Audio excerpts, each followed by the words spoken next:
happy. One notable project the Wiki administration has executed is the rehabilitation of the International Conference Center, ICC, constructed in 1992 but has not gone through rehabilitation, alongside bus terminals in Mabushi, Kubo, and the Central Business District, as well as a number of road projects across the 6 area councils. President Bola Tinubu and some high-profile personalities are expected to inaugurate the new facilities to mark the 2nd anniversary of the administration. We are going to establish one in Ibadan and one in Buhari, so that you have people who take it from Buhari down to the city. Either you are going to the Mabushi area or to the Kubo bus terminal or to the Central Business bus terminal. The same thing applies to Ibadan. By the time we have done that, you can imagine that people will be safe, people will be secured. You can now go to any bus terminal, a bus, a taxi, and go to where you are going to without having this problem of one child. Impressed with the performance of the Minister of the FCT, the National Assembly has expressed its willingness to support the FCT administration to achieve more. It is, however, not all rosy in the FCT, as teachers in public primary schools have been on strike over demands including payment of the new minimum wage. They hope their demands will receive the attention of the administration, just as it has embarked on massive infrastructural development. The minister has also been criticized for some demolitions and his vigorous drive to make high-profile property owners pay their long-standing ground rents, which he argues is to raise revenue for the ongoing infrastructural revolution. In Abuja, Teso Zambu, Radio Nigeria. And in health, the First Lady and Chairman, Renewed Hope Initiative of President Bola Tinubu, Senator Olurebi Tinubu, says the Renewed Hope Initiative of the healthcare program recognizes that the demands of the health profession requires not only skills and passion, but also the right tools and kits to encourage midwives as they serve the public. Mrs. Tinubu, who announced this during her working visit to Enugu State as part of her ongoing initiative to support and empower frontline health workers across the country, distributed 10,000 professional kits, including crocs and scrubs, to midwives in the southeastern zone. The First Lady explained that the objective was to show appreciation for the efforts of the frontline health workers, reaffirm government's commitment to improving the healthcare system, and promote awareness on the importance of healthcare workforce support and empowerment. In the spirit of today's event, the Renewed Hope Initiative will be presenting an additional grant of 50 million naira to the First Lady, 50,000 each to support 1,000 women petty traders in the industry to recapitalize their existing business. Also, there is another 50 million coming soon for petty traders. In a keynote speech, the Enugu State Governor, Dr. Peter Mbaho, said that midwives are the silent strength behind numerous successful stories of safe deliveries and the uncelebrated heroines in the nation's healthcare system, noted that his administration was committed to partner them in their welfare and professional growth. Your advocacy for women's empowerment reinforces the powerful truth that investing in midwives is not only an investment in the health and future of our women and children, but in the well-being of families, communities, and our entire society, of our healthcare system. In a remark, the Minister of State for Health, Dr. Adekunle Salako, appreciated the numerous interventions given to the health sector by the Renewed Hope Initiative towards eliminating tuberculosis, leading the drive to eliminate cervical cancer from the society, promoting immunization, championing the control of HIV and AIDS, hepatitis, and syphilis from the country.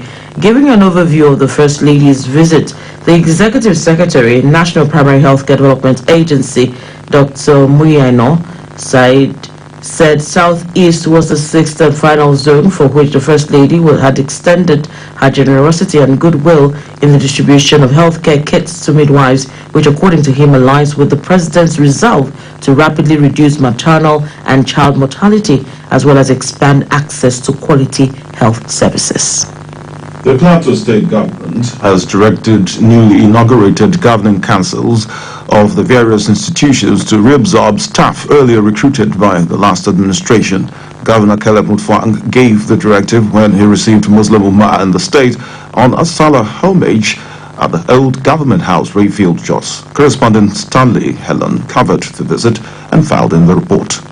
The previous administration had employed various individuals whose employment was terminated by the present administration on the basis of irregularities in the process. The affected persons, however, filed a court case with the industrial court where it was ruled in favor of the plaintiffs and faulted government for terminating their appointment due to the non-existence of governing councils. Following the formal inauguration of the governing councils by the present administration, Governor Mutfwang has now directed them to absorb the earlier dismissed staff, but with strict adherence to proper screening and procedures. The governor, while paying host to the Muslim Ummah in the state, revealed that after careful assessment of the issue, he directed the governing councils to review the matter. Mutfwang promised that government will continue to work towards ensuring unity of the state and identify poverty as a ban to issues regarding security. He added that the present administration regards competence as vital to ensure effective governance. Hence, the issue of discrimination based on religion, ethnicity, or any other inclination needs to be relegated. And when we find people who are competent, we do not blink an eye.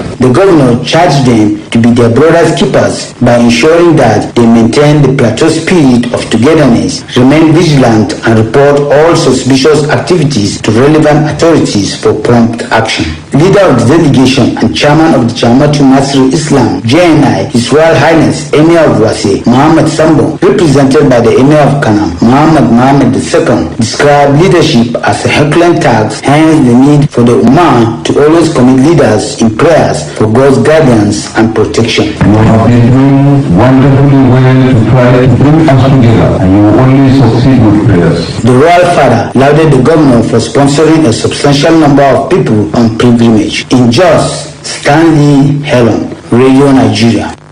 Political stakeholders in Lafia local government area of Nasarawa State have thrown their weight behind former Inspector General of Police Mohammed Adamu Abubakar, urging him to contest the 2027 governorship election. At a town hall meeting in Lafia, the former Vice Chancellor of Nasarawa State University, Kefi, Professor Mohammed Akarome Inoma, said the endorsement was based on a thorough assessment of Alhaji Mohammed Adamu Abubakar's track record and a shared vision for fostering unity and driving economic recovery in the state. Chris Yamtu reports.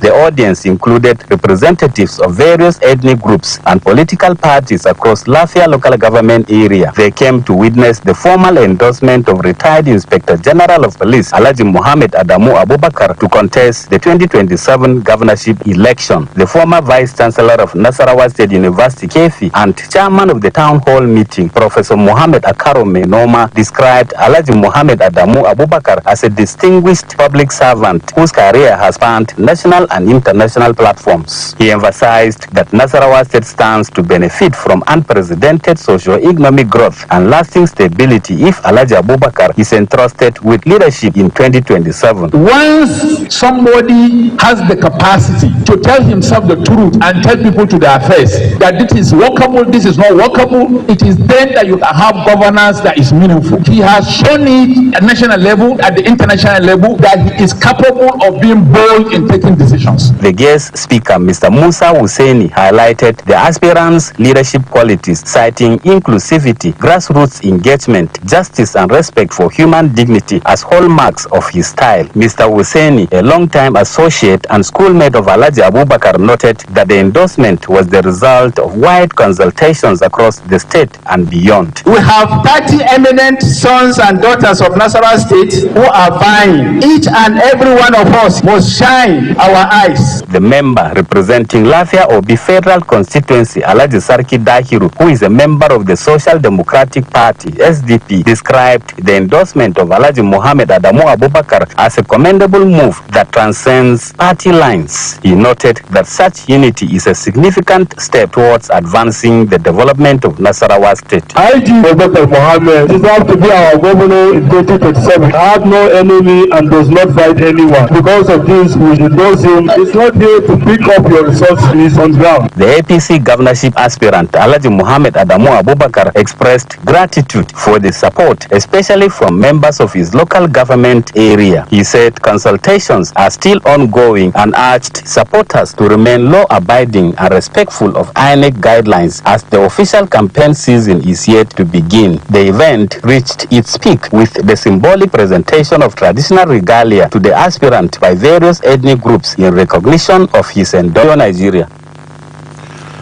It's 21 minutes past the hour. You're still listening to the news on the network service of Radio Nigeria. In the headlines, FCT administration commenced inauguration of project to mark second year anniversary today. First Lady reaffirmed support for frontline healthcare workers. Plateau State Governor directs Governing Council to reabsorb staff recruited by last administration. Still to come, Federal Medical Center Abuja sets up committee to probe personnel over neglect of accident victims. Sports news, spotlight, cyberscope, newspaper headlines, and weather report will also come your way. Stay tuned. Radio Nigeria, uplifting the people and uniting the nation. In a world of diverse cultures, religion, and belief, these differences shouldn't divide but bind. Bound together in love, we can complement each other's strength. Indeed, Nigeria is a blessed nation and its diversity a blessing. For more on how to harness this blessing, join with the venue on Common Ground Matters every Tuesday from 10 a.m. to 11 a.m. on the network service of Radio Nigeria as we further discuss how to foster and promote peace and unity. Common Ground Matters fosters and promotes peace and unity every Tuesday at 10 a.m. on Radio Nigeria Network. Join us.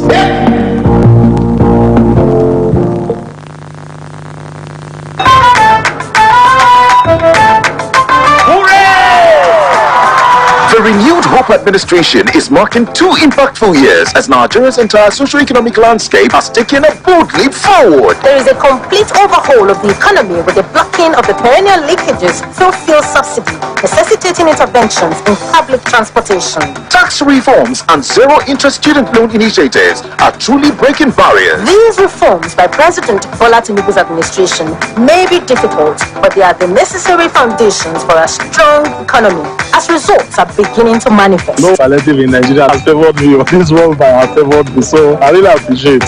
As from yesterday, I didn't pay any. He gave me that ticket. I'm saying thank you to the government. God bless them. So when I heard about this few days ago, I decided to try, and I paid 17.5 to Asaba. We appreciate our president for initiating this kind of program. From Abuja to Enugu, some were paying 35. Now they were collecting 12,500. Other people traveling from other routes are benefiting from it. Actually, my first time on the train, and I enjoyed it. Inflation is easing as prices of food items are coming down. An ambitious Lagos-Calabar coastal highway, among other legacy infrastructural projects, improved. Tinubu salutes and the resilience of that. There is need for more patience. The reforms may be tough in many ways, but the mistakes of the past must not be repeated.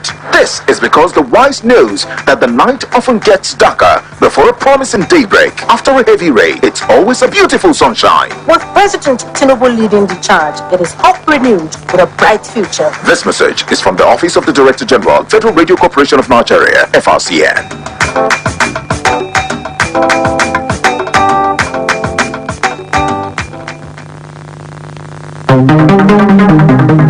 Your gateway to information on transformative education. TETFund Radio Link, the program that keeps you abreast on the activities of Tertiary Education Trust Fund. TETFund comes off every Tuesday at 5:30 p.m. Discover how TETFund is revolutionizing research, infrastructure, and academic excellence in Nigeria's tertiary institutions. Get insights into TETFund innovative initiatives, success stories, and impact on Nigeria's education sector.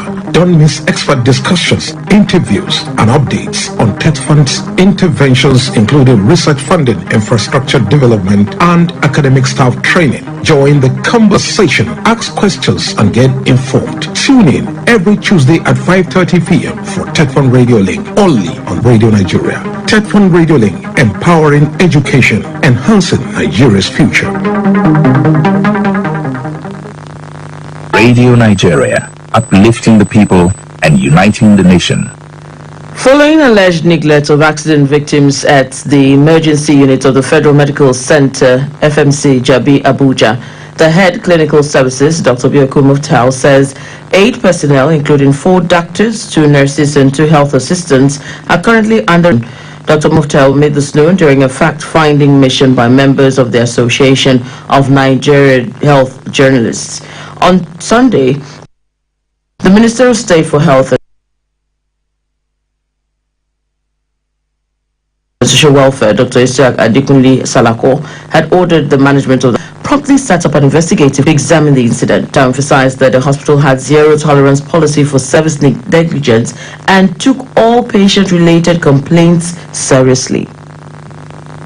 On the issue of attitude, all of us, we are Nigeria, practicing in Nigeria. We know how we will do when we get to traffic. That one you can go cover, but we know for healthcare, they don't have to miss points. So on a regular basis, we do organizational culture training, we do attitudinal training for our staff. In fact, in the next 2 weeks or thereabout, the new staff that were recruited are going to be trained. That's what we do.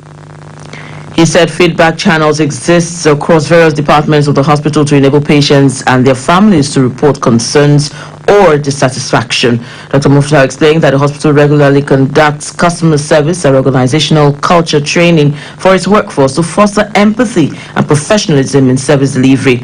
Dr. Muftal provided an update on the condition of the accident victims featured in the video.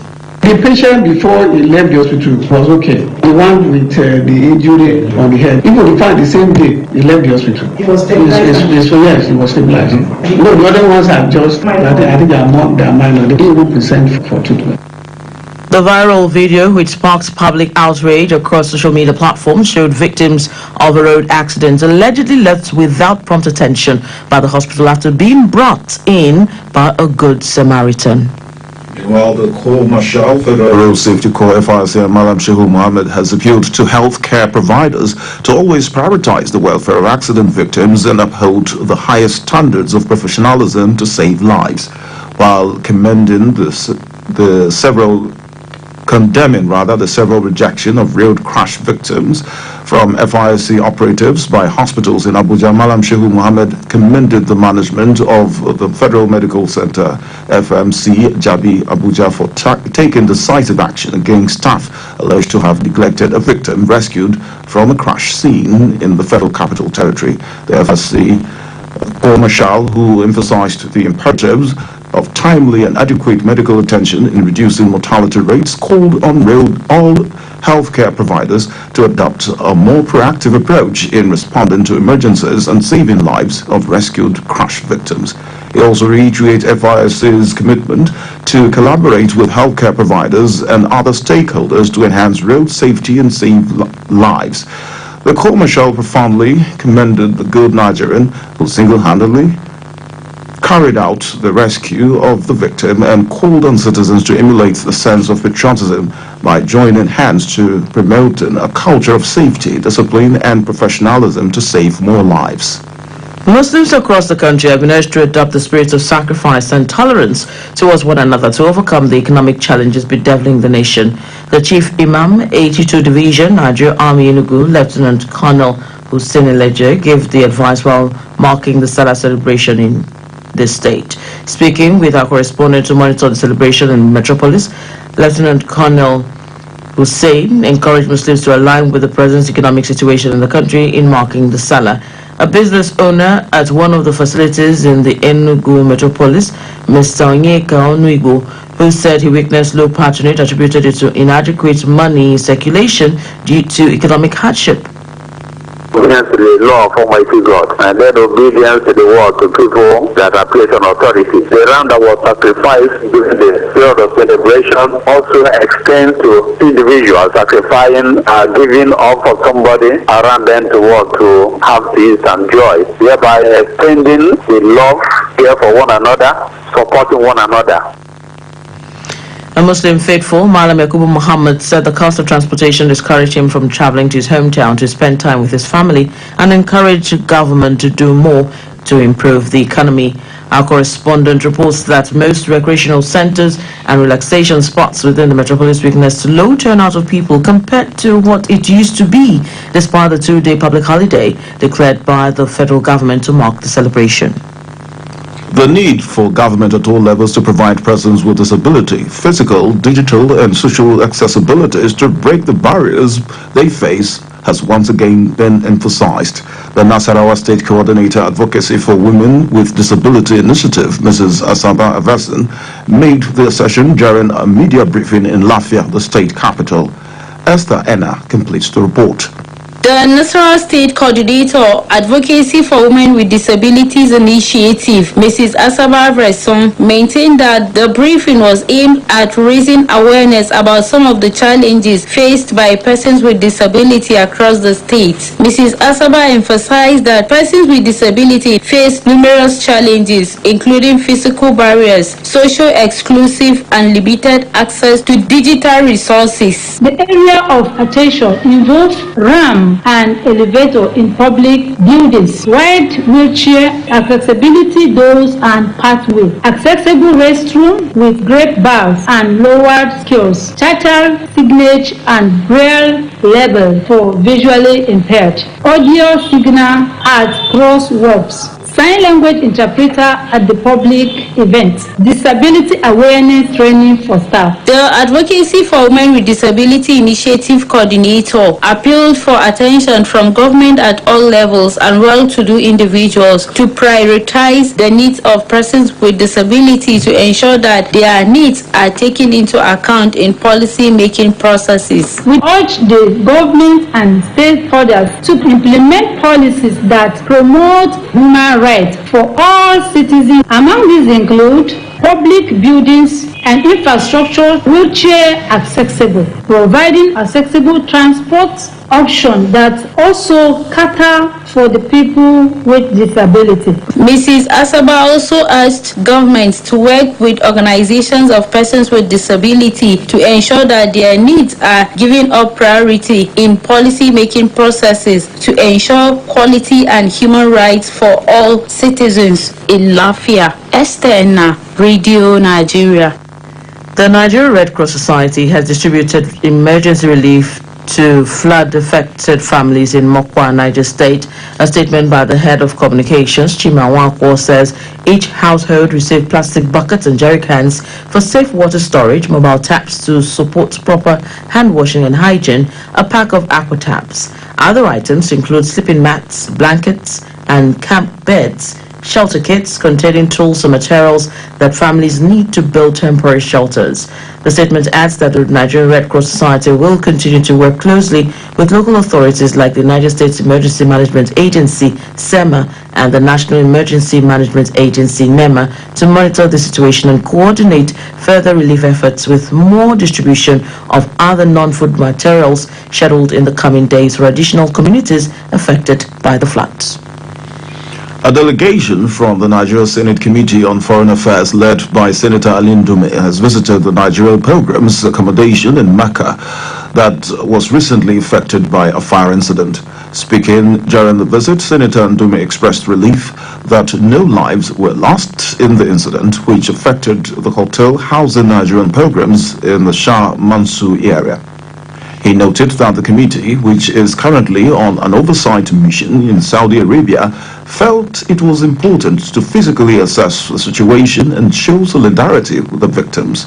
NACON Chairman Professor Abdullahi Saleh Usman confirmed that the cause of the fire has not yet been officially communicated to the Commission by the relevant Saudi authorities. According to him, only 6 rooms were affected in the incident, with damage limited to a few personal belongings, such as bags. And in politics, towards repositioning the People's Democratic Party (PDP) ahead of the 2027 general election, stakeholders and concerned leaders of the party have converged on Abuja with a firm resolve that the 2027 presidential ticket be zoned to the south. The meeting, hosted by the Minister of the Federal Capital Territory, Dr. Yemsom Wike, at his official residence in Life Camp, reaffirmed Senator Moniya as the National Secretary of the party. The high-level gathering revealed the internal crisis rocking the PDP and unanimously resolved on key action points aimed at restoring discipline, unity, and adherence to constitutional principles within the party. In a communique released at the end of the meeting, the stakeholders declared that the current state of disarray in the PDP stemmed from persistent violations of the party's constitution, especially sections 36, 47, and 48. That's 36, 47, and 48. The group argued that zoning the presidency to the south aligns with the principles of fairness, inclusion, and the federal character, especially with 8 years of northern leadership under President Muhammadu Buhari. They urged the party's leadership to demonstrate its commitment to justice and equity. The Minister of the Federal Capital Territory, who further expressed confidence in the efforts of the National Reconciliation Committee, chaired by former Senate President Senator Bukola Saraki, called on all party members to respect the rule of law, support constitutional leadership, and resist any divisive scheme aimed at destabilizing the party. On a sad note, Radio Nigeria's ace broadcaster, Mr. Yahaya Umar, is dead. He died yesterday morning during a brief illness. Mr. Yahaya Umar rose through the ranks in the Federal Radio Corporation of Nigeria headquarters, Abuja, to the level of Assistant Director Presentation. Known for his craftsmanship in news presentation, Yahaya Umar was hard-working and dedicated. Yahya Umar. Good morning. Our top stories. Supreme Court nullifies reinstatement of Mustafa Jokolo as Emir of Gwandu. Ending plastic pollution globally in focus as world marks Environment Day. Hajj reaches climax today with over 2 million pilgrims converging on Arafat. Yakubu Gowon Airport, Jos, to be transformed into major agro-cargo hub. The spotlight is on improving healthcare delivery in Nigeria through NLNG's Hospital Support Program, HSP. Radio Nigeria, uplifting the people and uniting the nation.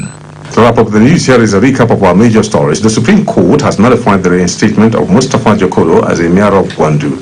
Ending plastic pollution globally was in focus as the world marks Environment Day. Hajj to reach climax today with over 2 million pilgrims converging on the plain of Arafat. We also told you that Yakubu Gowon Airport Jos is to be transformed into a major agro-cargo hub. Yahya Umar.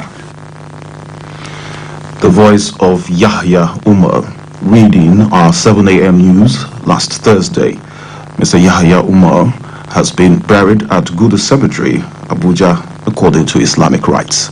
Meanwhile, colleagues and some Radio Nigeria listeners have been reacting to the sudden demise of Yahya Umar. Those who spoke with our reporter described the late Yahya Umar as one of Radio Nigeria's best in presentation. All security men will feel bad. We came in the morning, somebody said that Yahya Umar is not well. So please, you go there, according to the person who handed over to us. So from there, after 3 minutes or 5 minutes, another security man, the one working in the 11th floor, he came down, he said, "Oga, I don't understand. My leg is all in the cushion, a body in the ground, in the floor." So from there, we rush up. As I see him, I say, this maybe Yahya don't die, but we are not doctors, so we can't say he died. I'll call my supervisor from admin. The death of Yahya Umar is a colossal loss to Radio Nigeria because he's a great voice on the Radio Nigeria. In fact, I loved hearing his voice. It's unfortunate we can no longer hear his voice. I also want to say that it's a great loss to the family. He comes from a family, and I know the family must be mourning him like we are mourning him here. Yahya Umar is a perfect gentleman. We lost him greatly. He's always calm, but very dedicated. I strongly believe that the entire radio house or FRCN lost him. We missed him, and also the family. But death is inevitable. We pray that may his gentle soul rest in perfect peace. Well, they urged his family and FRCN to support that, accept his death as an act of God. Well, unfortunately, that's the last time we would hear his voice on the network service. He was one of the first persons I read with. Okay, I was a big brother. I still have goosebumps. He was very, very painful one there. Meanwhile, the Federal Radio Corporation of Nigeria in-house unions comprising NUJ, Ratao, and Senior Staff Association have expressed shock over the sudden demise of its member, Yahya Umar. A statement by the president of the FRCN in-house unions, Comrade Teso Zambe, describes Yahya Umar as a dedicated colleague whose news and programs presentations were top-notch. He says the late ace broadcaster was jovial, full of life, and always ready and willing to discharge his duties with diligence anytime he was called upon to do so. Comrade Zambe decries the alarming rate of FRCN. The FRCN is losing its members of staff, urging the management of the corporation to look deeply into the welfare of workers. The FRCN in-house union president urges his family members and colleagues to take solace in Yahya Umar's footprints in broadcasting while praying for the repose of his soul. We now bring you sports news handled by Annabella Query. Rivers Supers have cashed out of the Basketball African League BAL playoffs after suffering a resounding 73-104 quarterfinal loss to Rwandan side APR at the Sunbet Arena in Pretoria, South Africa. The Nigerian side came into the clash aiming to register their first win in Pretoria following an 81-89 defeat to Tunisia's US Monastir in their classification game. APR dominated the first quarter to take a 13-point lead, 24-11, spearheaded by the energetic performance of Aliou Diarra. Raphael Putney sparked a brief back for the Kingsmen in the second quarter, sinking 3 consecutive three-pointers, but despite their efforts, APR's fast-paced transitions and sharp shooting proved overwhelming as the Rwandan side closed out the first half in dominant fashion, 57-32. The third quarter saw APR continue their offensive onslaught, outscoring the Hoopers 26-20 to stretch their advantage to 31 points. Although the Nigerian side made it to 22 points, APR's efficiency at both ends ensured they reasserted their lead in the final quarter, closing out with the same 31-point margin to seal the win and secure a place in the semi-final. The loss marks a disappointing end to the campaign for Rivers Hoopers, who had aimed to at least match their semi-final appearance from the previous edition of the tournament. For the second successive year, the Mobalaji Johnson Arena in Lagos will host the grand finale of the President Federation Cup competition scheduled for Saturday, 28th June. The compact but dainty facility by the waterfront hosted last year's final, in which El Kanemi Warriors defeated Abia Warriors to emerge winners of the men's competition, while Rivers Angels edged Nigeria Rattles 1-0 in the women's version. The venue is also the site for the former King George V Stadium, which was later renamed Lagos City Stadium and later known as the Nikon Stadium. Lagos State has hosted a total of 60 grand finales of Nigeria's oldest cup competition, which was known variously in the past as Governor's Cup, FA Cup, Challenge Cup, and Federation Cup. Of the 60 final matches, 18 were staged at the King George V between 1945 and 1962. The National Stadium Surulere hosted a total of 22 final matches, with the last one played in 2002 when Julius Berger defeated Yobe Desert Stars 3-0 to emerge champions. This year's grand finale will see surprise packets: Abakaliki FC of Eboyin taking on Kwara United FC of Ilorin in the men's final, while cup holders Rivers Angels of Port Harcourt will tackle Nasarawa Amazons of Lafia in a much anticipated women's final. And the Nigerian Football Federation NFF has formally approved the Sam Okwaji Secondary School Soccer Championship, a grassroots football initiative set to take place across the country. The approval follows an endorsement by the Senate Committee on Sports Development, chaired by Senator Abdul Ningi, and paves the way for the championship to become an annual national event. Organized by the Samuel Okwaji Foundation, the competition seeks to honor the memory of the late Nigerian international footballer Sam Okwaji, who collapsed and died during a 1989 World Cup qualifier against Angola at the National Stadium in Lagos. In a letter signed by Ruth David, acting director of competitions, the NFF said the championship aligns with the federation's goal to develop youth football and foster talent at grassroots level. The NFF commended the foundation's commitment to nurturing young players and encouraged full compliance with FIFA regulations during the tournament, which is expected to begin later earlier this year. And on the international scene, Grammy-winning Nigerian singer Timilade Okpeni, popularly known as Tems, is set to make history as a headliner of the inaugural FIFA Club World Cup final halftime show. FIFA announced Tems as one of the performers at the Global Citizen-produced halftime show alongside American rapper Doja Cat and Colombian star J Balvin, with the show to be curated by Coldplay lead vocalist Chris Martins. Tems said, and I quote, "We're going to bring the world together for a beautiful moment to celebrate football, feel the unity that music brings, and improve the lives of millions of children through the FIFA Global Citizen Education Fund." The Club World Cup final will take place on July 13 at MetLife Stadium in New Jersey, United States, and will feature 32 teams from around the globe, played in 12 stadiums in 11 cities across the United States. And finally, Manchester City have signed Wolves left-back Ryan Aït-Nouri for £31 million. The 24-year-old Algerian defender has signed a contract until 2030 and is available for the group stage of the Club World Cup. City begin their campaign in the newly expanded tournament against Moroccan club Wydad Athletic on 18 June. City have already agreed a £46.3 million deal to sign AC Milan's Netherlands midfielder Tijani Reinders, adding to the £200 million spent in the January transfer window. And that's sports news. I am Annabelle Okweri.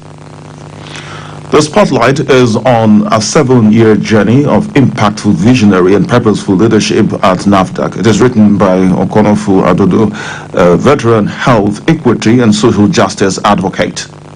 When Professor Mojishola Adeyeye assumed office as the Director General of the National Agency for Food and Drug Administration and Control, NAFDAC, in 2017, the agency was in awful straits, ravaged by financial irregularities, broken infrastructure, obsolete laboratories, demotivated personnel, and a waning public trust. NAFDAC stood at the edge of dysfunction, but she came prepared, not just with credentials and experience, but with a compelling vision to reposition NAFDAC as a world-class regulatory body that protects public health, promotes local pharmaceutical production, and earns the confidence of both citizens and international partners. In her maiden address to NAFDAC staff in November 2017, she set out clear priorities: restoring discipline in the workforce, eliminating substandard and falsified drugs and foods, streamlining operations, and aligning with international standards. Fast forward 7 years, and the results speak for themselves. The agency's once bloated debt profile of 3.2 billion naira was reduced to zero within 1 year. Through fiscal prudence, fictitious claims were stamped out, budget discipline enforced, and the agency's cash reserves grew. For the first time in NAFDAC's history, retirees received a Lifetime Performance Award totaling over 14 million naira. Revenue leakages were plugged.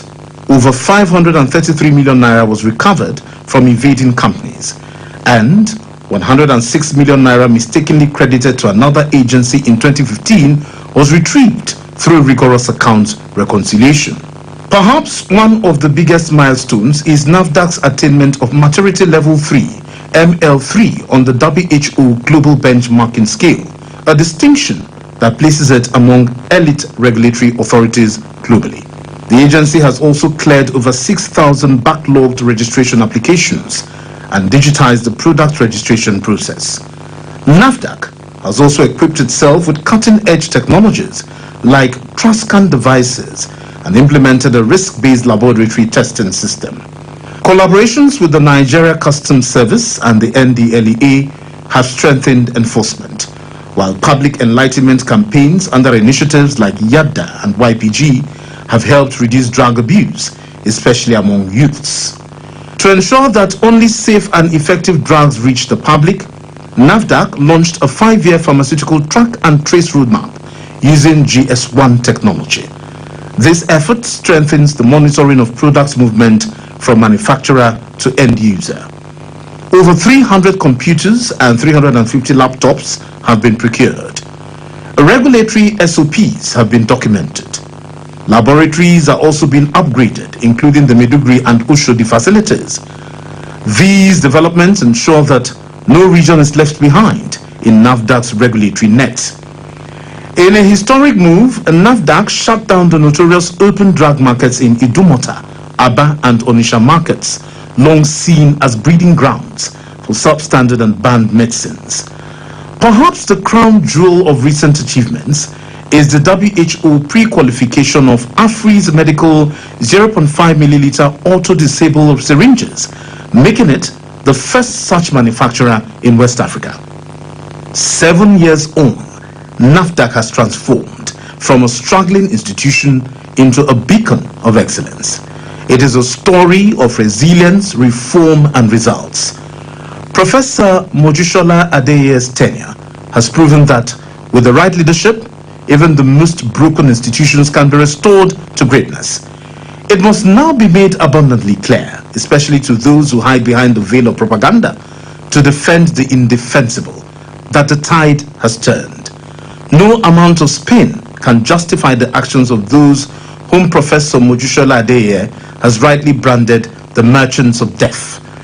These are individuals and networks whose stock in trade is the circulation of substandard and falsified medical products, endangering lives, eroding trust, and sabotaging public health.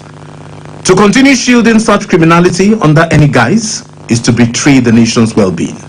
Instead, let this be a moment of reckoning, a call for all well-meaning Nigerians to rally behind NAFDAC in her unyielding resolve to protect the health and future of Nigerians. That spotlight on a 7-year journey of impactful visionary and purposeful leadership at NAFDAC was written by Okonofu Adodo and read by Fubara Pepel. Let's bring you Cyberscope now, bringing you the top trends shaping conversations across Nigeria's social media space. The internet has been on fire after a video surfaced showing terrorists allegedly bombing a military barracks in Borno. As fear spread, Nigerians did what they do best, turn crisis into comedy. Well, one user joked that it's not a war, but Big Brother Borno, cameras everywhere. A meme showed Tom from Tom and Jerry in military boots sprinting with the caption, "Soldiers with vests here bomb, no look back."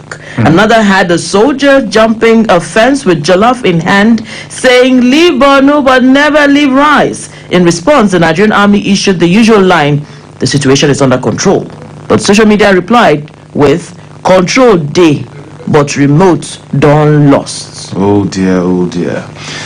Well, hashtag at 40 is trending after Cristiano Ronaldo led Portugal to a UEFA Nations League win over Spain. The internet didn't work. It's printed, of course, this football war, if you ask me, because who wins a major trophy at the age when most players are coaching or selling NFTs? Social media went wild, saying Cristiano Ronaldo at 40 is doing what 20-year-olds only dream of. One user said, "While your GOAT is watching Inter Miami sunsets, ours is lifting trophies with gray hair." I believe that slight dig is for Lionel Messi. All right, then Neem Ahata with then Lagos traffic at noon, and it's all thanks to the Ojode Oba Festival. Farouk Oreogba, now nicknamed King of Steez, showed up in full traditional drip, showing his agbada beads, sunglasses, and swagger, and declared Ojode Oba will be the biggest cultural festival in Africa. The internet went wild when one meme showed him on horseback, glowing like a video game boss. Another read, "You at Ojode Oba versus me at Ojode backyard." Some trolls asked, "Biggest in Africa? Hope then don't find parking first." Others simply called him the trad godfather. Well, that's a wrap on Cyberscope today. Keep the conversation going. Connect with us at Radio Nigeria using the hashtag Cyberscope. It's compiled by Shei Ajibade. Okay, newspaper headline says next. Now we'll bring you the leadership. Something that how all papers have is the President Tinubu commissioning International Conference Center Abuja today. All the papers have that story, but the blueprints, the big story, another big story: presidency will be clash over fuel subsidy, forex policies. Page 26 has the details. Ndume to Tinubu, 22 PDP governors endorsed Jonathan, yet he lost woefully. Page 5 has the story. He has a writer there. Check it out by yourself. That's the Vanguard this morning. And on the Daily Trust, we have these headlines: 7 killed in Sokoto IED blasts. You can check that out on page 26. Another Tinubu's aide resigns. Page 10 is where you find that story. And money my husband kept for Nigeria vanished. And that's credited to Mariam Abacha. You can find that on page 8 of the Daily Trust newspaper. Flood. Residents resist evacuation. Seek help. Page 18, page 3 is where you'll find that story on the Daily Trust. And that's it for Daily Trust. Leadership newspaper, he has several headlines here. Pressure mounts on coalition to close ranks. Page 7 he has several writers. Check it out. Tinubu has ended herdsmen farmers crisis in Southeast. Who is saying this? The Minister of Transport, that's David Umahi. Page 18 has the gist. NAF destroys terrorist training ground in Lake Chad. Page 8 has the story. And insecurity, 12 killed in Sokoto Plateau. Page 35 has it. That's leadership, has several headlines. Check them out for yourself. Dave Umahi, that's Minister of Works. Oh, works. Sure. Okay, let's move on to weather forecast for today in the northern region. Early morning thunderstorms are envisaged over parts of Sokoto, Kebbi, Zamfara, Katsina, Bauchi, Kaduna, Taraba, and Adamawa states. In the north central region, early morning thunderstorms are expected over parts of Benue, Plateau, Kwara, Niger, and the Federal Capital Territory, as well as Kogi states. In the southern region, cloudy outlook is expected with chances of morning rains over parts of Lagos, Ebonyi, and Enugu states. That's weather forecast. And to end the news, here is a recap of the major stories.